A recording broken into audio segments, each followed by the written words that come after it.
Bueno, nos encontramos en la Biblioteca Popular Esteban Echeverría de la ciudad de Bedia. Estamos con Rodolfo Spaventi, un docente de la UBA, si no tengo malentendido, de Ciencias Sociales. Sí. Bueno, se acaba de firmar un convenio de colaboración bibliográfica con el municipio y las escuelas del distrito. ¿Cómo se lleva a cabo todo esto?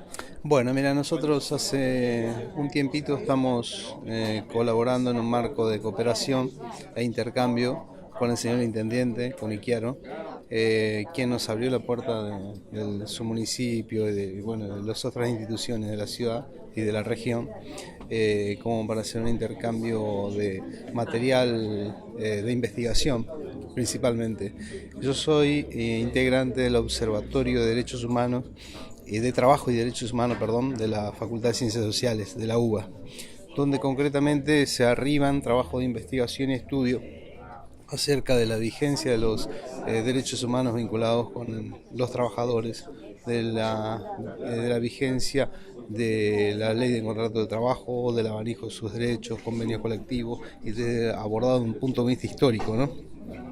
Entonces, en ese contexto hemos analizado muchas cuestiones vinculadas a empresas que en connivencia con gobiernos militares, autoritarios, han derribado la ley de contrato de trabajo, convenios colectivos, derechos de los trabajadores, con casos emblemáticos, como por ejemplo un caso que es el de Loma Negra, donde también hemos abordado no solo una cuestión vinculada a la desaparición de trabajadores y el abogado Moreno, que estaba investigando sobre enfermedades vinculadas a la forma de trabajo, sino el origen de esa empresa, que ya data con orígenes un poco dudosos,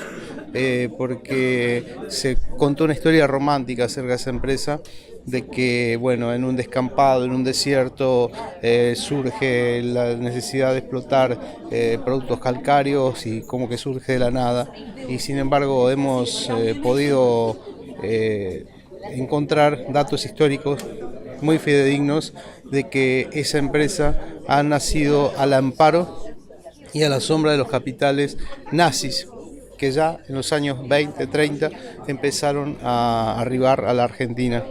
Es decir, que la ciudad de Buenos Aires, según un investigador, ya se construyó con un 25% de origen de esa empresa, que tenían ese tipo de orígenes, que era parte de la expansión económica del régimen nazi. Es decir, que estudiamos la relación entre el avance y el desarrollo del capital y como correlación el desguace de los derechos de los trabajadores. Esa es la idea de que avanzamos desde el observatorio y la idea con la que analizamos la actualidad también, ¿no? Y poniéndolo en contexto con eso que vos decís, con los tiempos que corren, ¿cómo ves la relación entre el gobierno y los medios concentrados económicos? Sí, estamos asistiendo a un grado de concentración económica, no solo en nuestro país, sino a nivel mundial, de grados inimaginables, al punto de que el 1% de la población, que corresponde aproximadamente a entre 60 y 90 familias, manejan el 70% de la economía a nivel mundial. Eso te puede dar una idea de la desigualdad que existe en cuanto al acceso a la riqueza y al acceso a los bienes de consumo, por consiguiente al empleo, a la educación, a la salud, a la justicia, a todos los servicios. Y en la Argentina particularmente estamos en un proceso de derechización en lo político y en lo económico, con un grado de transferencia de recursos hacia el exterior y con un grado de extranjerización de nuestros recursos. Ese proceso de extranjerización se ve incluido en un proceso de una globalización perversa, compleja, con un grado de financiarización de la economía. Es decir, ya no asistimos a un capitalismo extractivista, pero con ciertos rasgos de producción, sino un capitalismo eminentemente financiarizado y especulativo. En ese proceso nos está metiendo la actual gestión.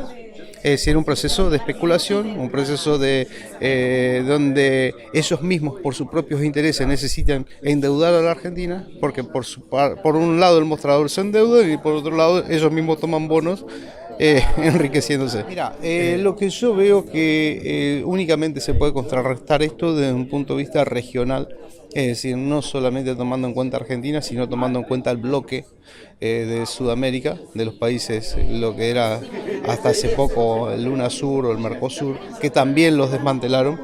Es decir, si nosotros como Latinoamérica no se logra imponer un bloque homogéneo que articulen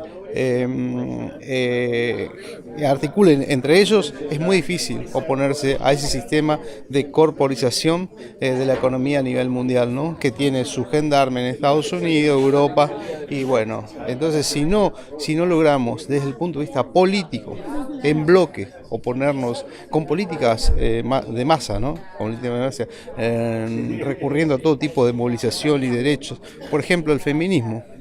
Y ha irrumpido como una cosa nueva a nivel global, pero yo creo que va a arrastrar a otros sectores postergados. Yo creo que hoy la mujer está dando un ejemplo de cómo luchar contra el sistema de concentración a nivel global. Me parece un buen ejemplo como para dártelo, que se me ocurre ahora. Y es una buena pregunta me surge, si crees que el feminismo es una posible puerta a un futuro socialismo, por decirlo de alguna manera. Para mí sí, mirá, porque si entendemos como socialismo una posibilidad de igualar los derechos y las condiciones y hacer equiparar la igualdad de oportunidades, me parece un excelente ejemplo y además, como te digo, yo pienso que la dicotomía hombre-mujer va a ser superada en un momento, pero que va a tener en su cabeza de lucha la mujer, pero va a ser superada y van a marchar juntos por una sociedad o un Estado que contemple la inclusión, no solo de los derechos de la mujer, sino de los derechos de todos los desposeídos, porque los derechos de la mujer van a quedar subsumidos o igualados a muchas otras cuestiones injustas que se dan en el mundo, ¿no? Y una pregunta también que me surge con esto es si crees que la despatriarcalización del hombre es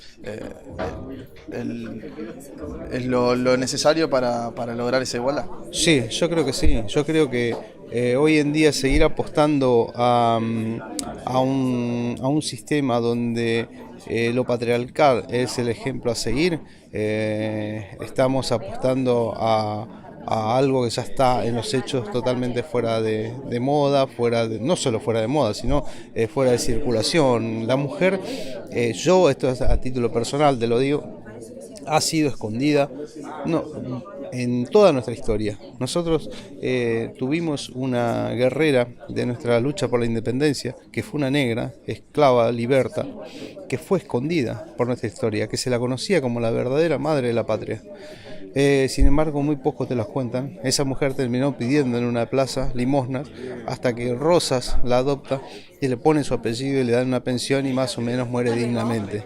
Pero nosotros como ejemplo de mujeres luchadoras tuvimos un montón. Y como ejemplo te voy a dar que en el gobierno anterior a Juana Zurduy se la puso en la parte de la Casa Rosada y hoy en día, fíjate vos que no es nada simbólico, el gobierno actual la sacó, sí, sacó la estatua. Claro, de hecho sacaron hasta una estatua.